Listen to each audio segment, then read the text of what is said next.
Al-Faruqi Media, only Islamic releases.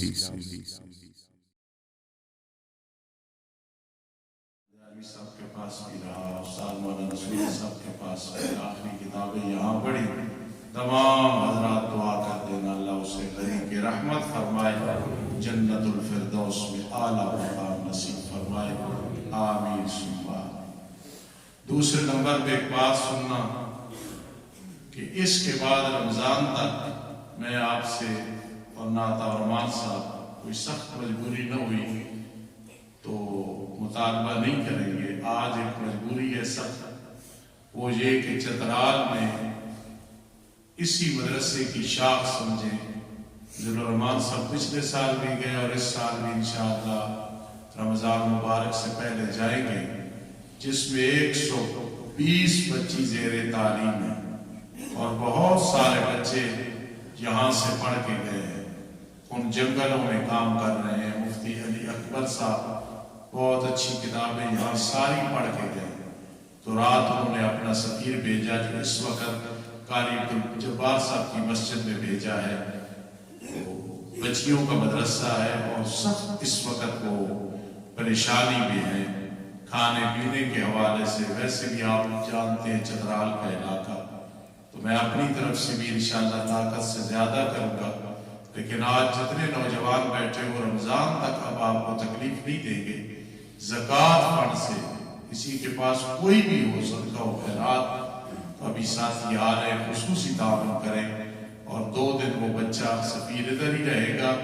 میں نے کبھی آپ کو اتنی تاکید سے نہیں کہا، اس لیے تعاون کرنا ہے، بچیوں کا معاملہ ہے، بچوں کا معاملہ ہے، اور چترال سے 14 لڑکے اب بھی ہمارے پاس پڑھ رہے ہیں الحمدللہ۔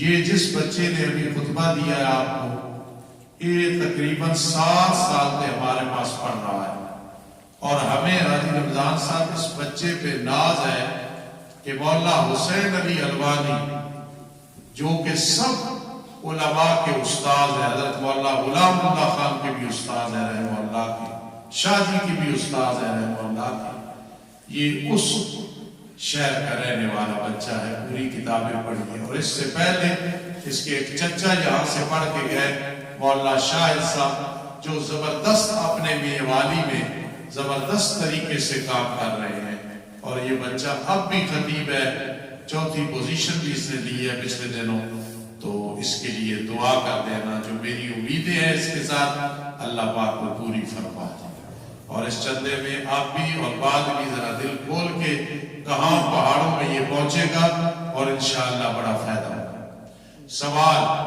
امام جاری یا سری نماز میں قرات شروع کر دے تو مقتدی نے ثنا پڑھنی ہے یا کہ نہیں؟ مولوی صاحب جماعت کرا رہے ہیں، اونچی قرات، مغرب ہے، عشاء ہے، فجر ہے یا ظہر کی، مقتدی پیچھے سے آئے، اگر اونچی ہے تو نظر آ رہی ہے، سن رہا ہے تو نہ پڑھے ثنا، اور آہستہ ہے اور یہ اندازہ ہے کہ امام نے قرات شروع کر دی ہے، اب ثنا نہیں پڑھنا، وہ ثنا معاف ہو گئی، لیکن اگر آ کے ساتھ مل گیا ہے تو وہ پھر ثنا پڑھ لے گا۔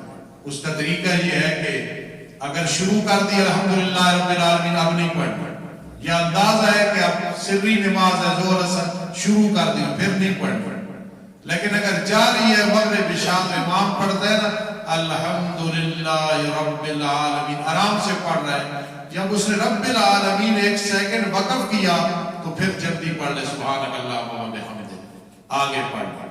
یہ نہ ہو کہ امام قرات کر رہا ہے اور پیچھے سبحانک اللہم و بحمدک، یہ نہیں کرنا، خاموش ہو جائے، خواہ مخواہ ہے تو پھر جب وہ وقف کرے تو اس وقت 2-3 قسطوں میں پڑھ لے، یہ اس مسئلے کا جواب ہے۔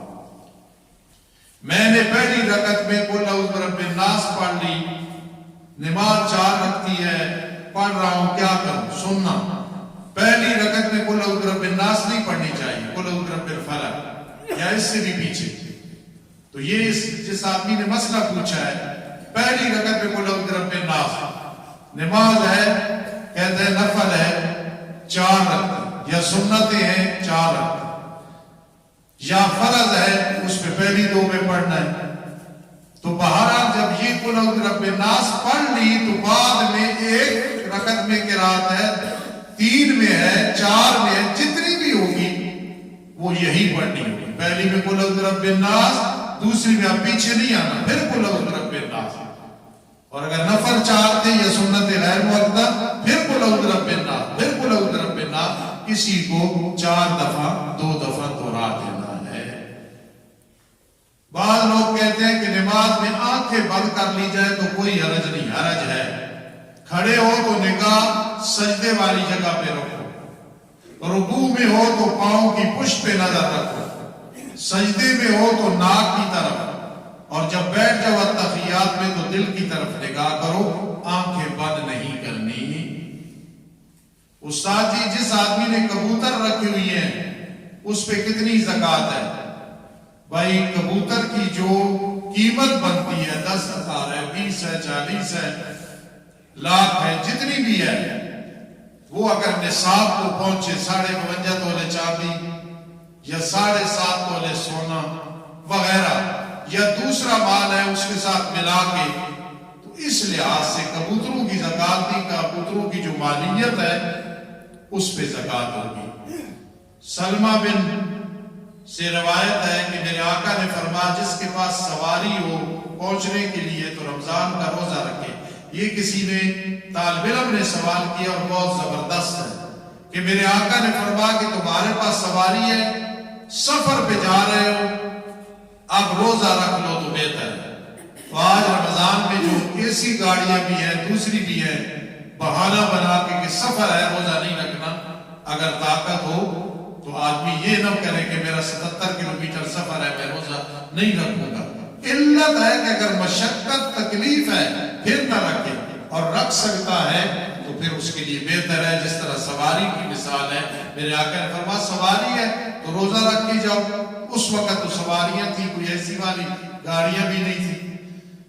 ایک جگہ میں جنازہ پڑھنے کے لیے گیا، وہاں جنازہ پڑھنے کے بعد امام صاحب نے دعا کرائی جنازے کے بعد، پھر قبر پر اذان پڑھی. یہ دونوں بدعتیں ہیں. جنازے میں تیسری تکبیر کے بعد جو دعا ہے بس وہ ثابت ہے، اور قبر پہ جس طرح ہم کرتے ہیں سورہ بقرہ کا اول آخر پڑھ کے اس طرح دعا ہے. اذان کوئی نہیں، یہ بدعت ہے، اور بدعتی آدمی کو توبہ بھی نصیب نہیں ہوتی. نبی علیہ السلام نے فرمایا بدعتی کی عزت کرو گے اسلام کا ستون گرا دو گے. جمعے والے دن دوسری اذان کا جواب اور اس کے بعد دعا کیوں نہیں کرتے؟ وجہ یہ ہے کہ ہر چیز سنت سے ثابت ہے، صحابہ کرام کے عمل سے ثابت ہے. امام حنیفہ، امام بخاری، امام شافعی جیسے لوگ گزرے رحمہم اللہ تعالی. تو چونکہ یہ جو دوسری اذان ہوتی ہے حاضرین آ چکے ہوتے ہیں، یہ صرف خطبے کے لیے ہوتی ہے، یہ حاضرین کے لیے نہیں ہوتی، وہ آ چکے ہوتے ہیں، یہ ہوتی ہے خطبے کے لیے. اس لیے اس کا جواب بھی نہیں، اور بعد میں دل میں بھی دعا نہیں، اور ہاتھ اٹھا کے بھی نہیں. کوئی کرے تو منع کیا کرو. علت یہ ہے کہ حاضرین ہیں، یہ خطبے کے لیے ہے، یہ بلانے کے لیے نہیں ہے.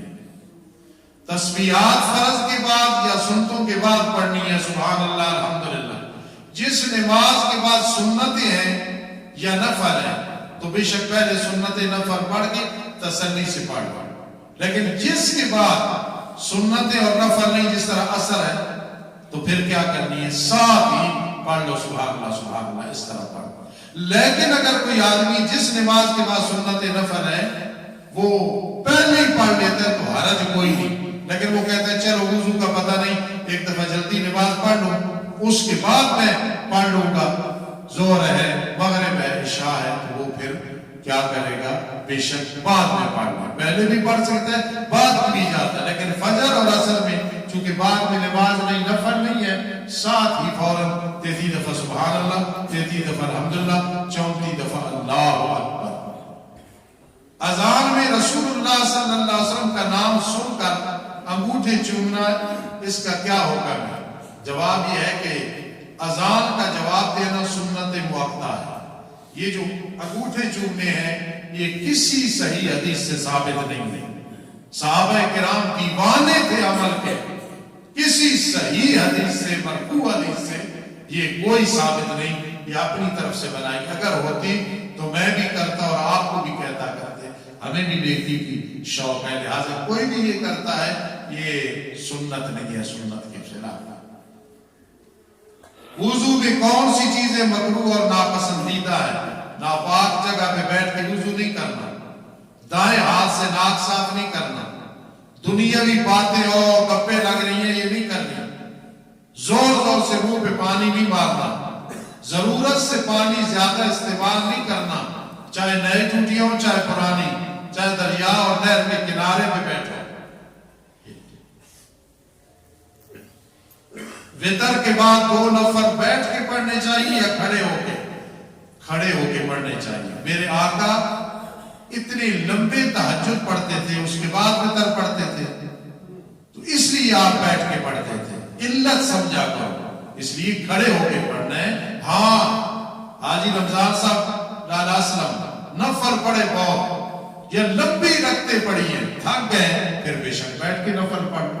علت یہ ہے کہ تھکاوٹ ہو یا مریض ہو، کمزوری ہو، ورنہ یہ کہنا کہ نہیں وتروں کے بعد جو نفل ہے نا یہ بیٹھ کے پڑھنے، یہ مسئلہ کوئی نہیں ہے، اس میں علت ہے مجبوری، تھکاوٹ، کمزوری، بیماری۔ اللہ پاک ہماری اس خدمت کو قبول فرمائے۔ ایک آدمی اذان دے رہا تھا، اس کا وضو ٹوٹ گیا، اس کا کیا حکم ہے؟ اذان اسی طرح پوری کرے، دوبارہ وضو کر کے اذان دینے کی ضرورت نہیں ہے۔ الحمدللہ رب العالمین والعاقبۃ للمتقین والصلاة والسلام علی رسول محمد وآلہ وصحبہ اجمعین۔ اے رب کائنات، یہ ہماری ٹوٹی پھوٹی جو خدمت ہے اس کو اپنے دربار میں قبول فرما۔ اللہ یہ ہمارے لیے ذریعہ نجات بنا۔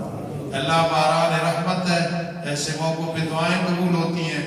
میرے روحانی بیٹے حافظ بلال کے اللہ مغفرت فرما دے، اللہم اغفر ہو، اللہم ارحم ہو، اللہم اعز من عذاب القبر، اللہم ادخلہ فی جنات النعیم۔ اللہم اغفر ہو، اللہم ارحم ہو، اللہم اعز من عذاب القبر، اللہم ادخلہ فی جنات النعیم۔ اے اللہ جو چترال میں مدرسہ ہے، اللہ وہاں بڑے خلوص سے کام ہو رہا ہے، غیب سے ان کی مدد فرما دے۔ مالی تنگی کی وجہ سے اے اللہ ان میں استقامت میں فرق نہ آئے، اے اللہ انہیں غلبہ نصیب فرما۔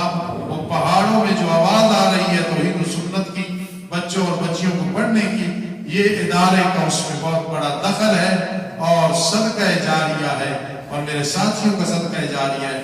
اللہ اپنی رحمت سے قبول فرما۔ اے اللہ بہت سارے لوگ بیمار ہیں، شفا عطا فرما، بہت سارے پریشان ہیں، پریشانیوں سے نجات عطا فرما۔ میری کچھ شاگردیں بیٹیاں بہنیں بیمار ہیں، اللہ سب کو شفا عطا فرما۔ اللہ اچانک موت سے اللہ ہم سب کو محفوظ فرما، پوری امت کو محفوظ فرما، ناگہانی آفات سے محفوظ فرما۔ اے اللہ نیکیوں کی توفیق نصیب فرما، گناہوں سے بچنے کی توفیق نصیب فرما، خاتمہ بالایمان فرمانا۔ اے اللہ شہادت کی موت عطا فرمانا۔ اللہ جس بچے نے خطبہ و جماعت کرا اس کو عالم بعمل، مقرر بعمل، مدرس بعمل بنا۔ اللہ آخر میں پھر دعا ہے میرے روحانی بیٹے حافظ بلال کی مغفرت فرما، جنت الفردوس میں اعلیٰ مقام نصیب فرما۔ اے اللہ وہ حافظ قرآن تھا، اس کی وجہ سے اس کی آخرت کو جنت بنا دے، قبر کو جنت کا باغ بنا دے۔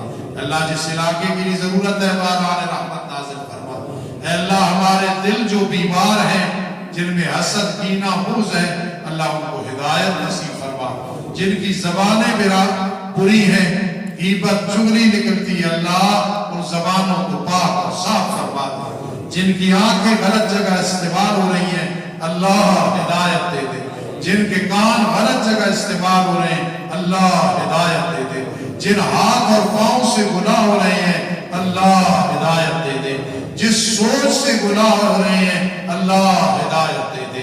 اللہ ہمارے جتنے دشمنان ہیں، ہمارے پاس ٹائم نہیں انہیں جواب دینے کا، دینی مدارس کے دشمن، مساجد کے، مسلمانوں کے، اے اللہ ہماری مدد فرما۔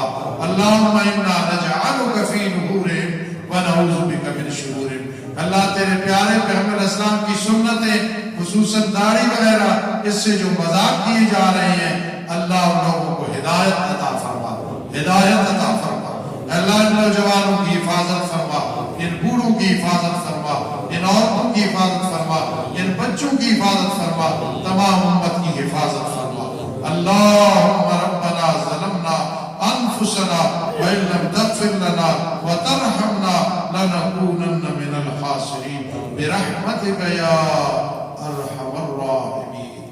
سنتیں پڑھ کے